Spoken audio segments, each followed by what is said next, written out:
네, 우리 어떤 분이 카을이라는 분인데 부활하신 예수님의 나타나신 순서를 기록을 했어요. 거기 보면 부활하신 날, 이 첫 부활주일이죠. 그때 막달라 마리아가 예수님을 만나고, 그리고 막달라 마리아와 다른 여인들이 예수님을 만났습니다. 그 다음에 베드로가, 그 다음에는 글로바와 다른 제자가, 그 다음에는 10제자, 도마를 제외한 10제자가 예수님을 만났습니다.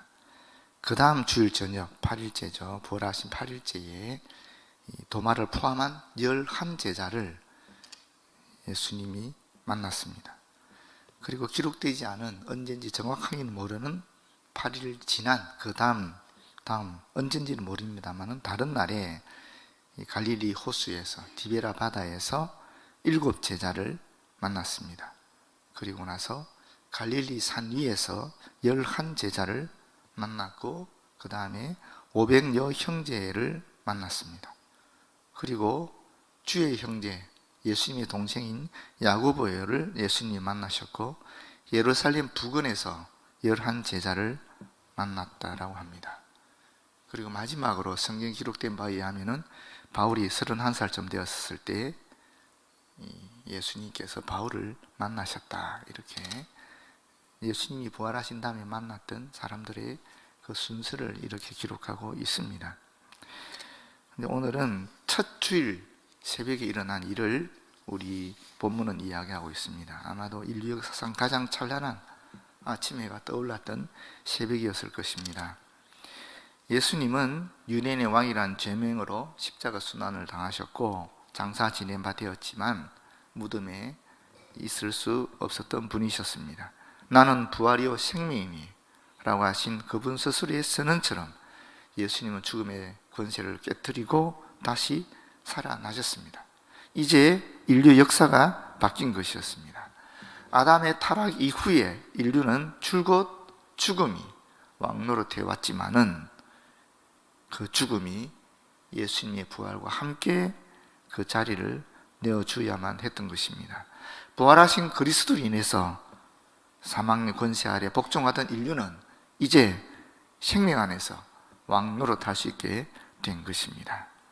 오늘 본문을 보게 되면 세 가지 내용이 나옵니다. 첫 번째는 여인들과 부활 사건, 이것이 1절부터 10절까지. 두 번째는 종교 지도자들과 부활 사건이 11절부터 15절까지. 그리고 16절, 20절은 예수님과 제자들의 만남에 대한 이야기가 나오고 있습니다. 여인들과 부활 사건을 보시게 되면 여인들이 예수님의 무덤을 찾습니다. 안식 후 첫날 새벽에 여인들이 무덤을 찾았다라고 얘기하고 있는데, 이들은 갈릴리에서부터 예수님을 섬기며 따라온 여인들입니다. 마가복음 16장 1절에는 이들의 이름이 정확하게 기록되어 있고, 요한복음 19장 25절에는 이들의 신분이 기록되어 있습니다. 막달라 마리아, 작은 야고보와 요새의 어머니 마리아, 그리고 살로메, 이렇게 되어 있고요. 신분은 모친, 이모, 글로바의 아내 마리아, 이렇게 기록이 되어 있습니다. 그런 걸 보게 되면은 이 갈릴리에서부터 예수님을 섬기며 따라온 여인들이 아마 7, 8명 정도 되지 않을까 추측하는데, 그 중에 정확하게 파악된 이름은 막달라 마리아, 그리고 야고보와 요셉의 어머니 마리아. 이 야고보는 작은 야고보입니다. 사도 중에, 제자들 중에 작은 야고보라고 얘기하는 분인데, 이분은 어머니 마리아는 누구냐면 글로바의 아내입니다. 이 글로바는 사실은 알페오랑 같은 이름입니다. 글로바, 다시 말해 알페오의 아내라고 볼 수 있고요. 세베대의 아들들의 어머니는 잘 아시죠? 야고보와 요한의 어머니죠. 그런데 이분은 살로메이고 예수님의 이모입니다. 이런 갈릴리에서부터 예수님을 섬기고 따라온 여인들이 예수님의 부활을 제일 처음 목격한 사람들입니다. 두 번째, 이 천사가 여인들에게 예수님의 부활 소식을 선포합니다. 천사가 내려와서 돌을 굴려내고 그 위에 앉아서 여자들에게 무수하지 마라. 예수께서 말씀하신 대로 살아나셨다. 예수께서 갈릴리로 가셨으니 거기 가서 예수님을 만나라. 이런 얘기를 했지요. 부활하신 예수께서 여인에게 또 직접 나타나는데 이 무수하면서 신이 나서 이제 제자들이 알리기 위해서 뛰어갈 때 예수님께서 그들에게 나타나셨다라고 이야기하고 있습니다. 그들 안에는 막달라 마리아가 물론 포함되어 있었겠지요. 안녕, 평안하냐? 이렇게 하시고 천사들이 한 말을 다시 한번 확인해 주십니다. 무서워하지 말고 가서 내 형제들과 함께 갈릴리로 가라. 거기서 나를 볼 것이다. 이렇게 말씀하신 것이죠. 두 번째, 종교 지도자들과 부활 사건을 보게 되면 이 경비병의 보고를 듣지요. 그리고 나서 종교 지도자들은 대책을 논의하는 모습을 보여주고 있습니다. 경비병들이 천사들이 나타나서 여인들과 이야기 나눈 것을 목격했거든요. 그것을 종교 지도자들에게 말한 것입니다. 그 말을 듣고 이들이 대책을 논의하는데 그 대책은 뭐냐? 그 결과는 거짓 사건을 유포하고 조작하는 내용이었습니다. 군인들에게 돈을 많이 줘서 제자들이 자기들이 자고 있을 때 밤에 나타나서 예수님이 시체를 가져갔다. 그렇게 말해라 라고 사주했는데 이 말이 이 마태복음 기록된 그 당시까지 유대인들에게 알려져 있었다라고 합니다. 그 다음에 예수님과 제자들의 만남이 나오는데 예수님은 11 제자들과 갈릴리에서 만나고 근데 그때 만났을 때도 아직까지도 의심하는 사람들이 있었다라고 이야기하고 있습니다. 그리고 예수님의 마지막 명령, 우리가 잘 아는 위임 명령, 대위임 명령이 이제 그들에게 주어졌습니다. 오늘 이 말씀을 통해서 우리가 함께 이 여인들과 종교 지도자들에 대해서 조금 생각해 봤으면 좋겠습니다. 여인들은 부활의 역사적 증언자가 되었습니다. 당시 사회에서는 여인들은 증인의 위치를 가지지도 못했습니다. 상당히 멸시받던 존재들이 여인들, 죄인들, 아이들이었거든요. 남자들의 숫자를 헤아릴 때도 포함되지 않은 그런 위치에 있었던 사람들이 여인들이었습니다. 그런데 이 여인들이 소외됐던 사람들이, 멸시받았던 사람들이 부활의 첫 목격자들이 되었다라는 것입니다. 이것이 오히려 이 부활의 역사적 사실을 인정해주는 증거가 됩니다. 왜냐하면 만약에 제자들이 예수님의 부활을 꾸며내려고 했었으면 여인들을 첫 번째 목격자로 증언하면 안 되었거든요. 그런데 여인들이 첫 번째 증언자가 되었다는 것 자체가, 목격자가 되었다는 것 자체가 이 부활은 역사적 사실이구나 하는 것을 우리는 확실하게 알아차리게 됩니다. 실제로 고린도전서 15장 5절에서 8절에 보게 되면 부활에 대한 증인 목록이 있는데 여기에는 여인들이 빠져 있습니다. 그 사회가 그랬다라는 것입니다. 그런데 이분들은 어떻게 했습니까? 무서웠죠. 천사를 만나니까 얼마나 무서웠겠습니까? 실제로 막달라 마리아가 예수님 만났을 때도 예수님 알아차리지도 못했고, 또 제자들이 예수님 만났을 때도 그 제자들은 예수님을 유령인 줄 알았거든요. 그만큼 일어나지 않은 일, 우리가 예상하지 않은 일이 발생했을 때는 우리 인간은 누구나 다 두려움을 느낄 수밖에 없는 것입니다. 신적 존재를 만났을 때 떨리지 않을 수가 없는 것입니다. 그런데 이들은 무서웠지만 이 기쁜 소식을 전하기 위해서 달려갔습니다. 그리고 그때 그들은 주님을 직접 만나게 된 것입니다. 반면에 종교 지도자들의 모습을 보겠습니다. 종교 지도자들이 경험했던 것이 어떤 것인가 보시게 되면 주님이 죽기 3시간 전부터 어둠이 임한 것을 그들은 보았습니다. 예수님이 죽으실 때 땅이 진동하고 바위가 터지는 것을 보았습니다. 무덤이 열리면서 자던 성도들이 몸이 많이 일어난 초월적인 기적을 직접 체험하였습니다. 땅이 진동하고 바위가 터지고 하는 이 사실은 여기만 기록되어 있는 것이 아니라 실제로 역사가인 요세푸스라든지 탈몬이라든지 아프리카누스라는 사람들의 기록에 있습니다. 거기 보면 예루살렘 함락 40년 전에 6월절 때 지진과 큰 소리가 성전에 있었다, 이런 기록이 있습니다. 그래서 이것이 단순히 성경만 기록된 것이 아니라 다른 역사책에도 기록되어 있는 역사적인 사건이었다라는 것을 우리가 확인하게 되는데, 어쨌거나 예수님이 죽으실 때 일어났던 그런 이상한 일들을 이 종교 지도자들은 직접 경험했다라는 것입니다. 그 다음에 예수님이 죽으신 후에는 무슨 일이 일어났는가? 성전의 휘장이 위로부터 아래로부터 찢어져 둘이 된 것을 이들은 목격했을 것입니다. 물론 예수님이 돌아가실 그 당시에 성전의 휘장이 찢어졌지만은 그때 이들은 십자가, 예수님 그때 성전에 없었을 수도 있었으니까, 중요한 것은, 죄송합니다, 십자가, 예수께서 돌아가실 때 십자가 그 사건을 목격하고 있었기 때문에 성전에서 일어난 일을 이들은 알지 못했을 것 같지 않습니까? 그런데 돌아왔을 때 성전의 휘장이 찢어진 것을 보았다라는 것입니다. 이런 이해할 수 없는, 예수님이 죽으심에 이해할 수 없는 사건이 발생했다면은 그들은 얼마든지 예수께서 성경에서 예언되었던 메시아이구나 하는 것을 알아차릴 수도 있었을 것입니다. 그렇지 않습니까? 이해가 안 되는 일이죠, 사실은. 그런데 예수님의 부활의 소식을 들었을 때에 그들이 취한 행동은 무엇인가? 만약에 저와 여러분 같으면 어떻겠어요?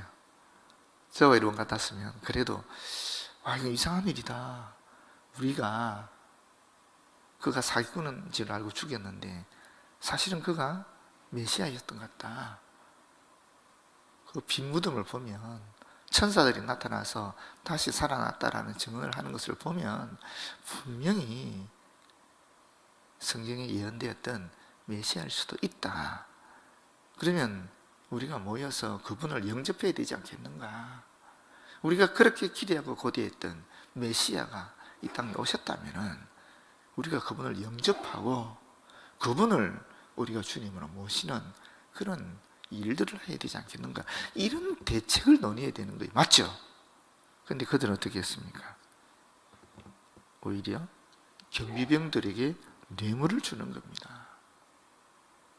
그러면서 제자들이 시체를 도둑질해 갔다 하는 거짓된 이야기를 만들고 이것을 경비들 하여금 유포시키게 했다라는 것입니다. 여러분, 놀랍지 않습니까? 그들은 대제사장들이고 장로들이고 바리새인들이었습니다.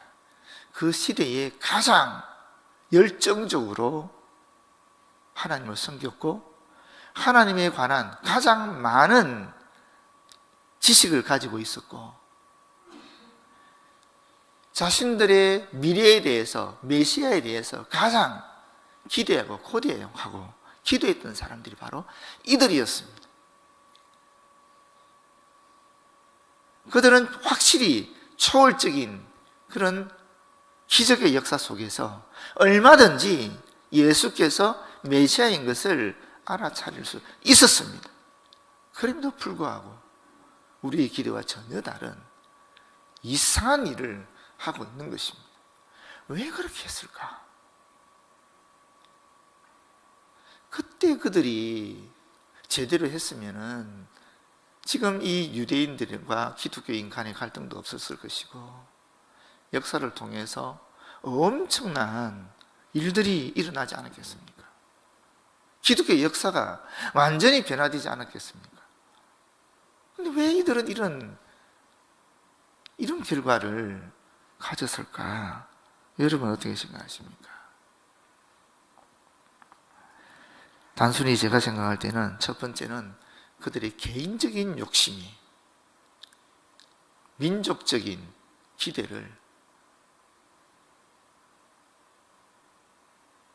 넘어섰다. 종교적인 기대를, 소망을 넘어섰다라고 할 수 있는 것입니다. 세상의 물질이, 세상의 명예가, 세상의 권력이 자기들이 현재 누리고 있는 이것이 너무나 좋은 것입니다. 우리가 흔히 말하는 것 있지 않습니까? 지금 우리가 살아가는 세상이 참 살만하니까 주님 오시더라도 지금은 안 왔으면 좋겠어요. 조금만 있다 오세요. 제가 이 땅에서 조금 누리고, 이제 살만해졌는데 조금 누리고 가고 싶습니다. 이것이 솔직히 어쩌면 저와 여러분의 고백일 수 있지 않겠습니까? 너무너무 좋으니까, 지금 현재 그들이 가진 것이 너무 많으니까, 부자이다 보니까 주님의 부활조차 거부하게 되는 것입니다.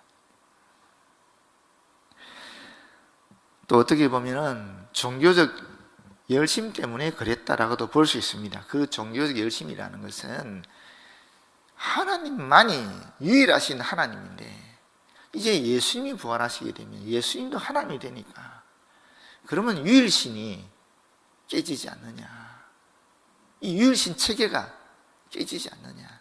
그럼 이때까지 자기들이 믿어왔던 그 신앙이 무엇이 되겠는가? 얼마나 큰 혼란이 이제 자신들 앞에, 자기 민족들 앞에 있을 수 있겠는가? 뭐 그렇게 볼 수도 있을 거예요. 유일신이 깨지는 것을 막는다는 스스로의 합리화, 이 합리화가 이런 결과를 도출했을 것이라는 겁니다. 자신이 정립한 그 신앙의 기준이 하나님의 역사심보다, 하나님의 말씀보다, 실제 일어난 사건보다 더 중요하게 여겨졌다라는 것입니다.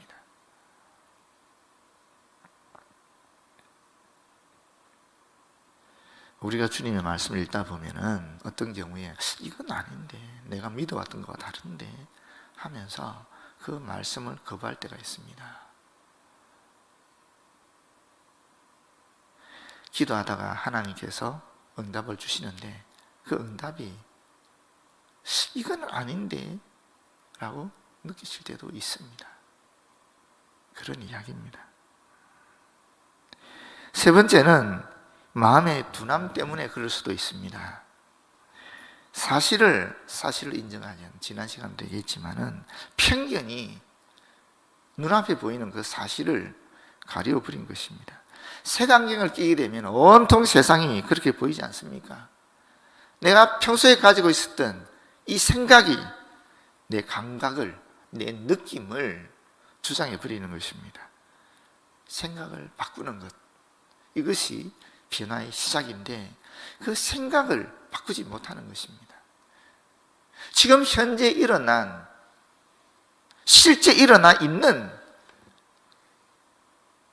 주님이 부활하신 그 사건, 주님의 죽으심 때 나타났던 그 초월적인 사건들, 그 사건을 받아들였으면은 그들의 생각도 변화되고 새로운 생각으로 새로운 미래가 그들의 삶뿐 아니라 유대 민족에게, 어쩌면 세계 인류에게 펼쳐졌을 것인데,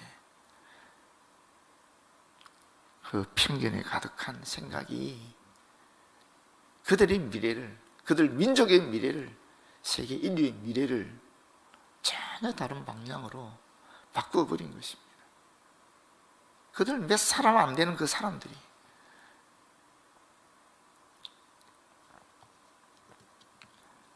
여러분, 오늘 우리는 이 종교 지도자들 보면서 우리의 마음을, 우리의 생각을 정화시켜 나가야 될 줄로 믿습니다. 안목의 정욕, 육신의 정욕, 이생의 자랑을 주님보다 더 좋아하는 나를, 내 지식과 경험을 말씀보다, 주님의 역사보다 우선시하는 나를, 이미 이루어진 사실을 받아들이지 않으려고 하는 이 편견에 가득 찬 나를 정화시켜야 될 줄로 믿습니다. 그리고 그리스도의 부활의 빛으로 조명된 어두움을 물러나게 하는 이 마음으로 변화되어야 될 줄로 믿습니다. 여인들처럼 비록 욕을 먹지 않을까, 두려워하지 않을까, 받아들이지 않을 텐데 하는 그런 염려가 있더라도 이 부활의 기쁜 소식, 이 영원한 생명을 얻는 구원의 이 소식을 우리의 삶에서 전해야지 하는 그런 밝은 생각을 하고 밝은 결정으로 조명되어야 될 줄로 믿습니다. 그렇게 하다 보면 두려움을 이기고 염려를 이기고 불안을 넘어서서 그리스도의 부활의 빛으로 조명된 삶으로, 그리스도를 전하는 삶으로 나아가다 보면 나도 모르는 사이에 주님과 하나 되는 그런 일치의 경험들을 날마다 우리의 일상에서 해 나갈 줄로 믿습니다. 기도하겠습니다. 아버지 하나님, 직접 경험하면서도 거부하였던 종교 지도자들의 모습을 보며 우리의 마음속에, 우리의 생각 속에 이러한 편견이 없는지 살펴보게 됩니다. 주님, 우리 안에 이와 같이 세상의 것들을 주님보다 더 좋아하는 것이 있다면 부활의 빛으로 정화하시고 조명시켜 주시옵소서. 내 마음의 어둠이 물러나게 하여 주시고 이제 그저 주님 바라보며 절대 순종하며 나아가 주님과 만나 하나가 되는 은총의 역사가 우리의 삶 속에서, 일상 속에서 날마다 일어나게 하여 주시옵소서. 예수님 이름으로 기도드립니다. 아멘.